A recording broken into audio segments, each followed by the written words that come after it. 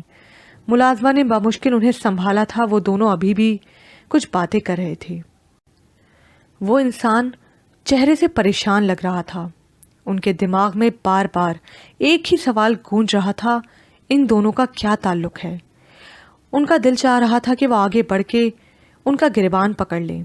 کیوں انہوں نے اپنی اولاد کو لاوارث چھوڑ دیا؟ لیکن ان کے قدم جم کے رہ گئے تھے۔ یکدم وحاج نے آگے بڑھ کے ٹیکسی روکی۔ وہ شخص وہیں کھڑا تھا۔ وحاج اب جھک کے ڈرائیور کو کچھ سمجھا رہا تھا۔ چاچا جان، یہ آپ کو ایئرپورٹ چھوڑ دے گا۔ اس نے وہیں کھڑے کھڑے اونچی آواز میں اس شخص کو مخاطب کیا۔ وحاج اور زرپاش؟ وہ منہ ہی منہ بڑبڑائی۔ وہ شخص ناچارو چار ٹیکسی کا دروازہ کھول کے بیٹھ گیا اور گاڑی زن سے آگے بڑھ گئی۔ انہیں سمجھ نہیں آ رہی تھی وہ کیا کریں۔ پہلے زرپاش کو بتائیں یا وحاج کو؟ وحاج اب روڈ کراس کر رہا تھا۔ وہ جنونی انداز میں اس کی طرف بڑھی۔ وحاج!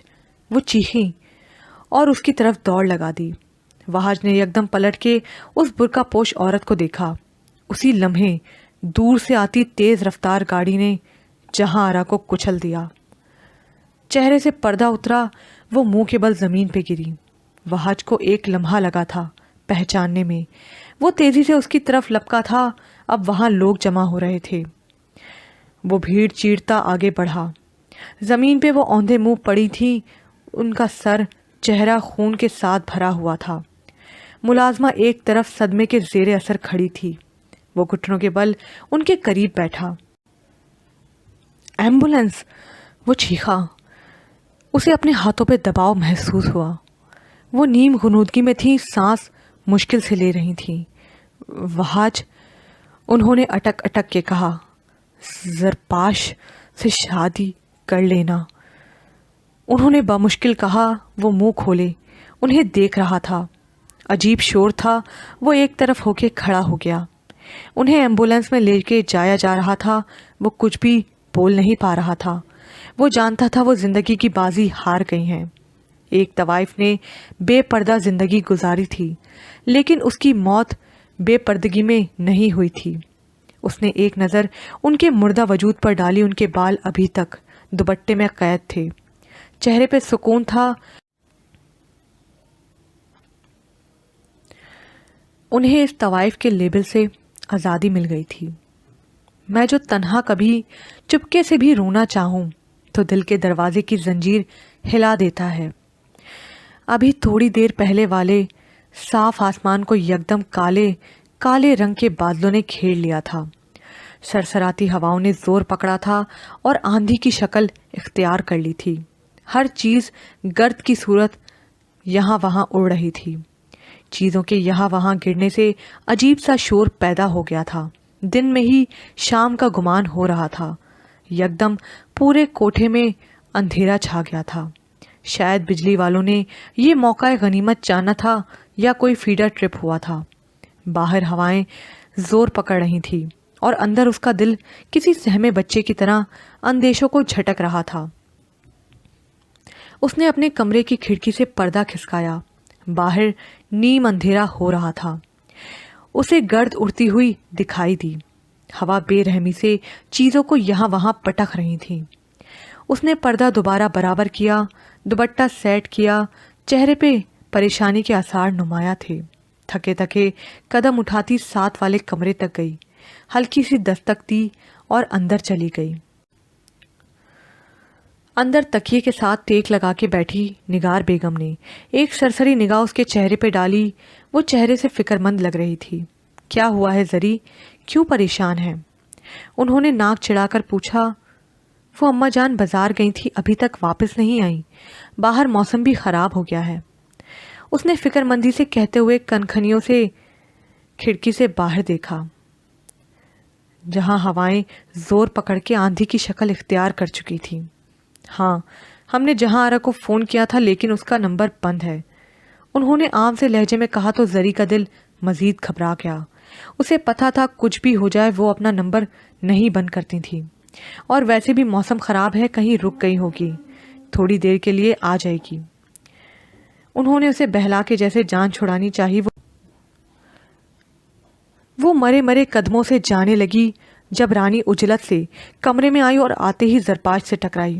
زرپاش نے خود کو بامشکل سنبھالا۔ موم بتی کی مدھم روشنی میں اس نے دیکھا رانی دھواں دھواں چہرے کے ساتھ اس کے سامنے کھڑی تھی۔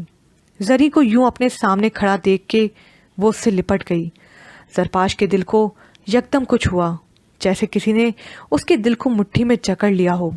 کچھ غلط ہونے کے احساس نے اس کے سوچنے سمجھنے کی صلاحیتیں مفلوج کر دیں۔ نگار بیگم یکدم اس کے قریب آئیں۔ کیا ہوا رانی، سب خیریت تو ہے؟ وہ وہیں کھڑی پریشان لہجے میں اس سے باس پرس کرنے لگی۔ زرپاش جہاں آرا جی نہیں رہی، اس نے رندی ہوئی آواز میں کہا، اور زری کو لگا جیسے یہ چھت اس کے سر پر آن گرا ہے، کسی نے جیسے پگھلا ہوا سیسا اس کے کانوں میں انڈیل دیا ہے۔ باہر بجلی زور سے کڑکی اور چھم چھم مینا برسنے لگا، جیسے وہ کسی ایسے ہی خبر کے انتظار میں تھا۔ وہ کو چہرہ لیے رانی کو دیکھ کے رہ گئی، جیسے اس کے الفاظ سلب کر لیے گئے ہوں۔ نگار بیگم نے بے یقینی سے رانی کو دیکھا۔ یہ کیسا مذاق ہے؟ وہ رانی کو پرے دھکیل کے کچھ ایسے زور سے دھاڑی کہ کوٹھے کے در و دیوار لرز اٹھے۔ سب طوائفیں اپنے حجروں سے نکل کے نگار بیگم کے کمرے کی طرف بھاگیں۔ یکدم پورا کوٹھا روشن ہو گیا اور زرپاش کی حالت غیر ہو رہی تھی۔ ہر آنکھ اشکبار تھی، مگر جیسے سب کے ہونٹ سل گئے تھے۔ کوئی بھی موت کی وجہ جاننے کی جرت نہیں کر رہا تھا۔ اسی لمحے نگار بیگم کی اس ملازمہ پہ نظر پڑی جو جہاں آرا کے ساتھ گئی تھی، اور اب وہی اس کی موت کی خبر لائی تھی، جو منہ پہ دوپٹہ رکھ کے اپنی سسکیوں کا گلا گھونٹنے کی کوشش کر رہی تھی۔ کیا ہوا جہاں آرا کو؟ آخر یہ ہمت نگار بیگم نے کر ہی لی تھی۔ لہجے میں دکھ ہلکورے لے رہا تھا، اتنے سالوں کا ساتھ تھا۔ ان کا ایکسیڈنٹ ہوا، وہ بامشکل بول پائی، پھر رونے لگی۔ وہ ملازمہ خاص تھی جہاں آرا کی۔ یہ کیا بکواس ہے ہاں؟ اس نے پاس کھڑی ملازمہ کو دھکیلا اور سنجیدگی سے بولی۔ وہ آنسو پوچھتی ہوئی لڑکھڑائی۔ زری بی بی، یہی سچ ہے، اس نے پلو سے آنکھیں صاف کرتے ہوئے رندی ہوئی آواز میں کہا۔ بکواس بند کرو، سنا تم نے؟ وہ مارکیٹ تک گئی ہیں، ابھی واپس آ جائیں گی، پھر میں سب کی شکایت لگاؤں گی کہ کیسے سب مجھے پریشان کر رہے ہیں۔ وہ سب کو سناتے ہوئے منہ بسور کے بیٹھ گئی۔ نگار بیگم نے نم آنکھوں سے اسے دیکھا تھا۔ اسی لمحے کسی کے قدموں کی چھاپ سن کے سب اس طرف متوجہ ہوئے تھے۔ اس نے سر اٹھانے کی زحمت نہیں کی تھی۔ نگار بیگم، ڈیڈ باڈی آ گئی ہے، آپ کفن دفن کے انتظامات دیکھ لیں ایک نظر۔ ٹھہرے ہوئے لہجے میں اس نے ایک نظر بیڈ پہ منہ بسور کے بیٹھی زرپاش کو دیکھا تھا۔ یہ الفاظ سنتے ہی وہ ہذیانی کیفیت میں اٹھی تھی۔ یہ کیا بک رہے ہو تم ہاں؟ تمہیں شرم نہیں آتی میری ماں کے بارے میں ایسی باتیں کرتے ہوئے؟ اس نے آگے بڑھ کے اس کا گریبان پکڑ لیا۔ وہ نہیں مر سکتی، سنا تم نے؟ انہوں نے کہا تھا کہ وہ واپس آئیں گی، اور تم کہہ رہے ہو ڈیڈ باڈی؟ اس نے اب کی بار چلا کے سختی سے کہا تھا۔ زری، میری بات سنو، اس نے نرمی سے کہتے ہوئے اسے دونوں شانوں سے تھاما۔ اس نے اس کا ہاتھ چھڑک دیا۔ ہٹو پیچھے، میں تمہاری اب کسی بات میں نہیں آؤں گی، تم ہی ہمارے دشمن ہو، ہمیں خوش نہیں دیکھ سکتے، اب جھوٹی کہانیاں گڑھ رہے ہو۔ اس نے اسی طرح اس کا گریبان پکڑے ہوئے تڑک کے کہا۔ آنکھیں خوش تھیں۔ نہیں مر سکتی، وہ نہیں مر سکتی، وہ چلا رہی تھی، اور وہاں سے اسے سنبھالنا مشکل ہو رہا تھا۔ اس نے اسے شانوں سے پکڑ کے ایک زوردار تھپڑ اس کے گال پر جڑ دیا۔ ماحول میں سکوت چھا گیا۔ وہ گال پہ ہاتھ رکھ کے بے یقینی سے اسے دیکھنے لگی۔ مر گئی ہیں وہ، اب واپس نہیں آئیں گی، باہر لاش پڑی ہے ان کی، سنبھالو خود کو، ہوش میں آؤ، التجائیہ لہجے میں کہتے ہوئے اسے شانوں سے پکڑ کے جھنجھوڑا تھا۔ اس نے ایک نظر وہاج کو دیکھا تھا، پھر اس کے سینے کے ساتھ جا لگی تھی۔ اماں جان چھوڑ کے چلی گئی مجھے، اس نے کانپتی ہوئی آواز میں کسی سہمے ہوئے بچے کی طرح کہا۔ وہ اس کے ریشمی بالوں پہ ہاتھ پھیرتے ہوئے اسے کسی بچے کی طرح بہلا رہا تھا۔ باہر بارش ابھی بھی برق رفتاری کے ساتھ جاری تھی اور اندر اس کی آنکھیں برس رہی تھیں۔